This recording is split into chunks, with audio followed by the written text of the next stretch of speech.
త్వరలోనే టీటీడీ పాలక మండలి నియామకం జరుగుతుందని ఏపీ దేవాదాయ శాఖ మంత్రి ఆనం రామనారాయణ రెడ్డి వెల్లడించారు. తిరుమలలో శ్రీవారిని దర్శించుకున్న మంత్రి మీడియాతో మాట్లాడుతూ బోర్డు నియామకంపై ముఖ్యమంత్రి చంద్రబాబు నాయుడు కసరత్తు చేస్తున్నారన్నారు. టీటీడీ పాలక మండలితో పాటు రాష్ట్ర వ్యాప్తంగా ఉన్న 27,000 దేవాలయాల పాలక మండళ్లను త్వరలోనే నియమిస్తామని ప్రకటించారు. లడ్డు వివాదం ముగిసిన అంశమని తదుపరి సిట్ దర్యాప్తు నిర్వహిస్తుందని తెలిపారు. సిట్ నివేదిక వచ్చిన తర్వాత విజిలెన్స్ సిట్ నివేదికలపై ప్రభుత్వం పరిశీలన జరిపి బాధ్యులపై చర్యలు తీసుకుంటుందని చెప్పారు. తిరుమల ఆలయంతో పాటు రాష్ట్రంలోని 7 ప్రధాన ఆలయాల్లో శాంతి హోమం సంప్రోక్షణ కార్యక్రమాలను నిర్వహించామన్నారు.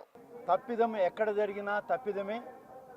ఆ తప్పిదాన్ని మరి చెవులతో వినినా, కళ్ళతో చూసినా, మాటలతో మాట్లాడినా అది కొంత అనష్టానికి దారితీస్తుందనే ఉద్దేశంతోనే 4 రోజుల పాటు అధికార యంత్రాంగంతో స్వయంగా రాష్ట్ర ముఖ్యమంత్రి గారు, మంత్రివర్గ సభ్యులు, అధికారులతో సమీక్ష చేసిన తర్వాత ఈ తిరుమల ఆలయం యొక్క ఎగ్జిక్యూటివ్ అధికారి అయినటువంటి శ్యామలరావు గారు, అలాగే అదనపు ఎగ్జిక్యూటివ్ అధికారి అయినటువంటి వెంకయ్య చౌదరి గారు అందరితోటి ఇతర అధికారులతో మాట్లాడి ఉన్నటువంటి నివేదికలను ఆధారం చేసుకొని ముఖ్యమంత్రి గారు ఇప్పటికే సిట్ని వేయడం జరిగింది.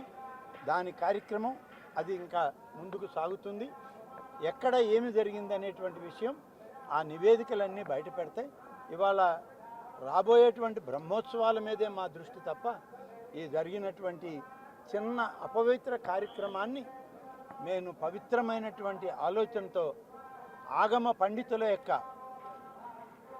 నివేదికలతోటి, వారి సూచనలతోటి నిన్ననే మహాశాంతి యాగం చేయడం జరిగింది, శుద్ధి చేయడం జరిగింది.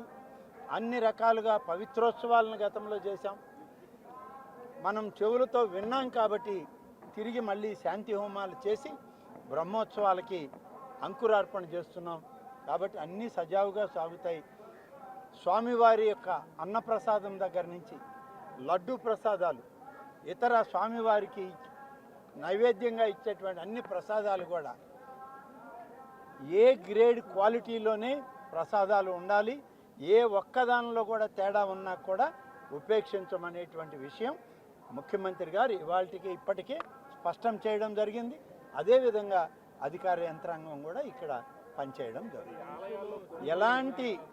ఎలాంటి అపవిత్ర కార్యక్రమాన్ని తిరుమలలో జరగనివ్వం.